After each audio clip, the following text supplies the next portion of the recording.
Como, onde, qual a forma certa de congregar? Essa é a pergunta que me foi feita. Tudo na paz, eu espero que sim. Eu sou o Everton Lopes e esse aqui é o canal Jogados para Fora e você sabe que a gente ajuda você que é cristão a construir uma vida relevante no reino de Deus e a desenvolver sua vida cristã também fora das quatro paredes, porque pra gente nós entendemos que existe vida cristã fora ou além das quatro paredes. Legal? Bom, esse aqui é um quadro chamado Minhas Respostas. Você envia sua pergunta para mim no direct, nos comentários, de qualquer forma que você conseguir. E eu respondo a sua pergunta. Se você quiser que eu cite seu nome, é só você marcar ali, olha, cita meu nome, por favor. E eu cito o seu nome aqui. Bora lá então? Bom, a minha pergunta que foi feita, que eu vou responder é como, onde e qual forma certa de congregar. E o texto utilizado foi Hebreus capítulo 10, versículo 25, onde está escrito: não deixando de congregar ou a nossa congregação, como é de costume de alguns, etc, etc, etc. Você já conhece o texto, se não conhece, vá nesse texto para você me acompanhar aqui. Legal? Bom, qual é a forma certa de congregar? Parece que essa foi a pergunta que ou o questionamento levantado pela mulher samaritana em João capítulo 4 também. Não vou ler o texto aqui, mas João 4, a mulher samaritana diz assim, olha, vocês dizem que, a gente fala que a gente precisa adorar a Deus aqui, no nosso monte, e vocês falam que é em Jerusalém. Aí Jesus fala, olha, na verdade é em espírito e em verdade. Em espírito porque é de dentro para fora, não é com rituais, e em verdade porque é firmada na verdade, que não é simplesmente a Bíblia, mas é a pessoa de Jesus. Eu sou o caminho, a verdade e a vida, ele disse. Então, a maneira certa, correta, começa aí, ok? Começa aí. Esse é o principal lugar de adoração, que é o em espírito e em verdade, ok? Mas a pergunta não se refere especificamente à adoração, eu sei, num outro vídeo eu posso responder sobre isso. É sobre o congregar, ok? O congregar. No versículo 24 desse mesmo texto aqui de Hebreus, ele fala assim, ó, e consideremos-nos uns aos outros para nos estimularmos ao amor e às boas obras. Então, o congregar é esse estímulo que gera um ou outro para um fim, para um objetivo, enfim, ok? E esse objetivo tem a ver com o amor, é o cuidado um do outro, a admoestação um do outro, a chamada de atenção, o pastoreio, o ensino um do outro, e para que isso também gere boas obras, uma relevância na sociedade que você está inserido, ok? Então vamos lá. O primeiro é essa resposta aí que a mulher samaritana e Jesus trabalham em cima disso aí. Segundo, é que o texto aqui, ele tem um contexto. Esse contexto tem a ver com, a carta foi escrita, a gente não sabe exatamente por quem, talvez seja Paulo, talvez não, mas para a igreja em geral, aos hebreus, que estavam espalhados em vários lugares. Então ele não está falando para Corinto, para os efésios que estavam ali, não, é em geral. Okay? Então não havia um local específico, ele está escrevendo para os cristãos que estavam fora de Jerusalém no caso. Okay? Outro ponto aqui, dentro disso mesmo, é que a congregação eram os irmãos, a congregação não era um templo, até porque havia perseguição pelo Império Romano. Um pouco depois, você vai ver no primeiro e segundo século, aí, você vai ver grandes perseguições. Né? Você vê, por exemplo, eram jogados aos leões, né? Eram decapitados. Você vai ver os caras da Bíblia aqui, os apóstolos, discípulos, quantos morreram dessa forma?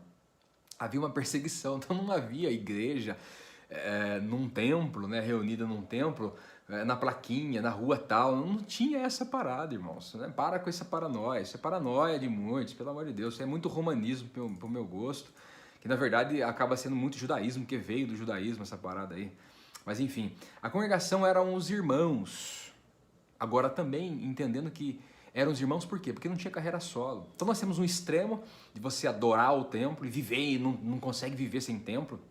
A pandemia, na verdade, trouxe à tona a fragilidade da fé das pessoas, porque sem um templo, muitos morreram entre aspas, porque já estavam mortos, né? Mas pensavam que estavam vivos porque o templo estimulava isso. Agora, a congregação estimula a vida cristã, porque não tem carreira solo, fica sozinho, ok? Porque sem os irmãos não há edificação. Efésios capítulo 4 diz que aqueles dons, os 5 dons ministeriais ali, foram dados para edificação do corpo de Cristo. Edificação é construção do corpo, certo? Para que ele chegue à unidade, para que tenha maturidade, enfim, o texto discorre falando sobre isso. Então entenda a necessidade de nos congregarmos. Agora, a forma de congregar tem muitas. Não é o templo o certo. Agora, também não é a internet o certo. Também não é a casa o certo.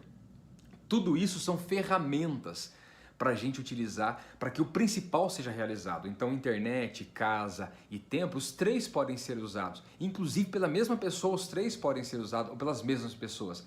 Mas tem que ser usado para o fim.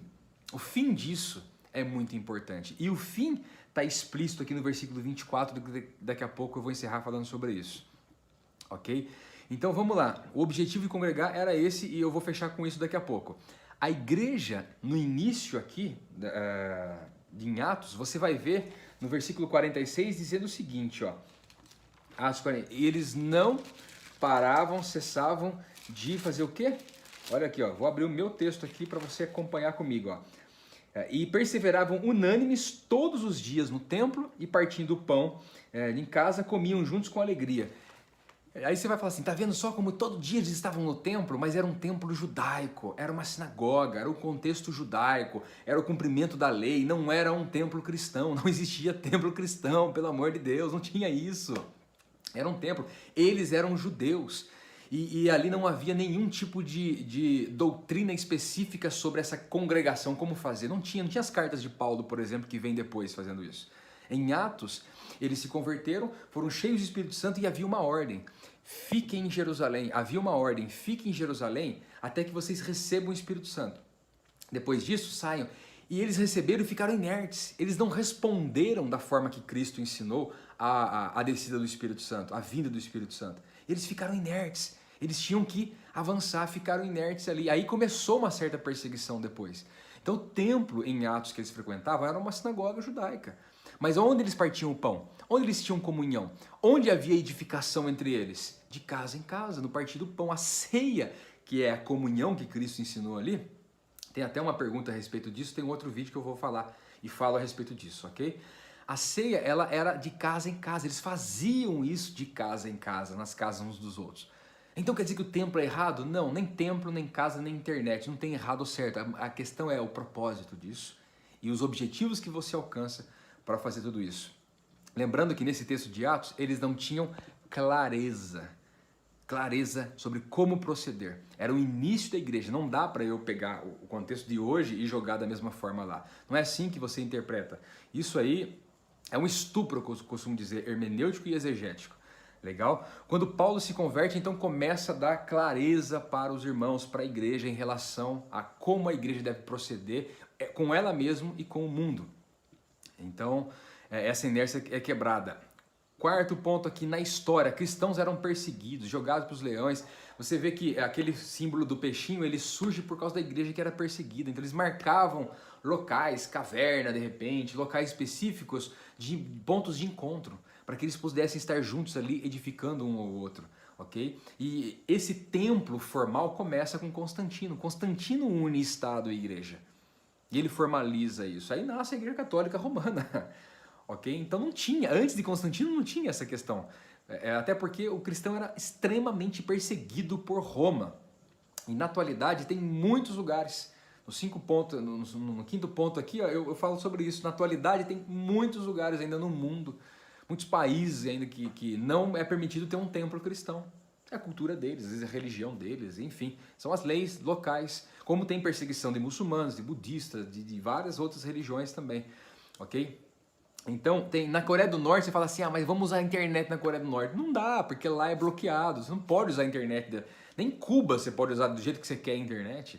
Né? Coreia do Norte, muitos países, no Afeganistão, tem muitos países que é proibido isso aí.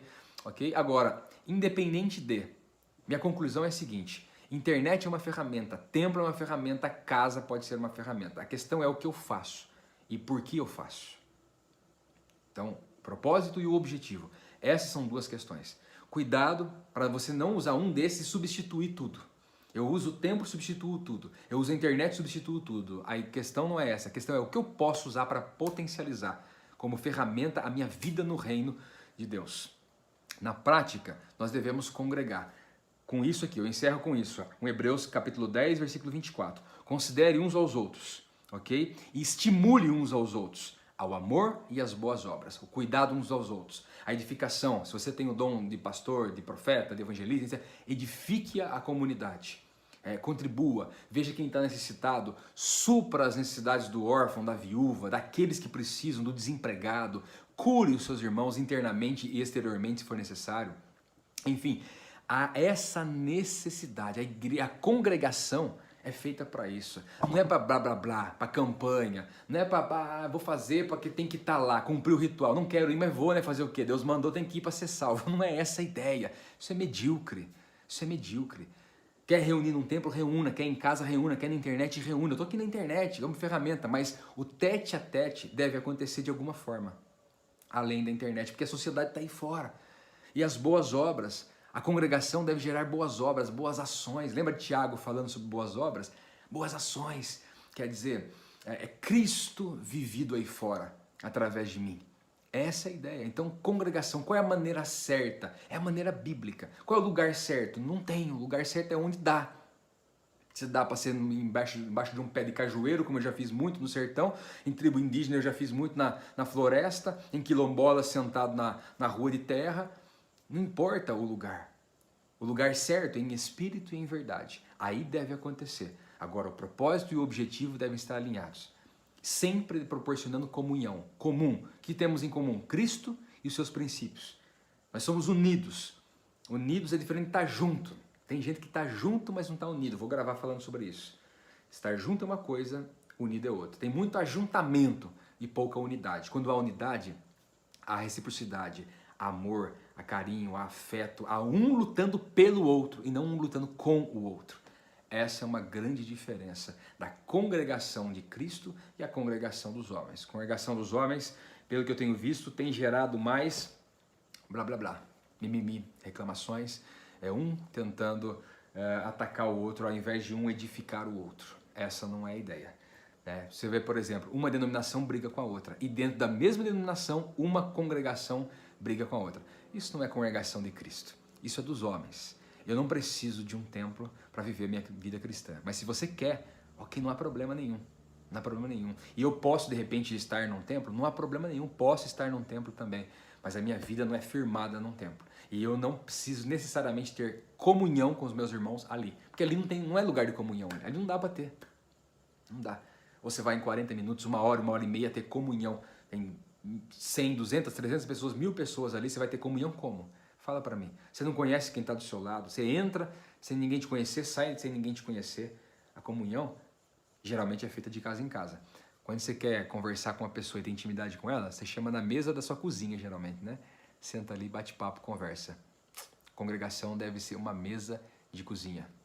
É assim que funciona na Bíblia. Logo, logo eu falo mais sobre isso também. Legal? Tem alguma pergunta? Manda para mim, eu te responda. Deixe seus comentários aqui, compartilhe com uma pessoa que você sabe que precisa ouvir essa palavra também. Legal? Um beijo no seu coração, um abraço, porque existe vida cristã além das quatro paredes. Valeu!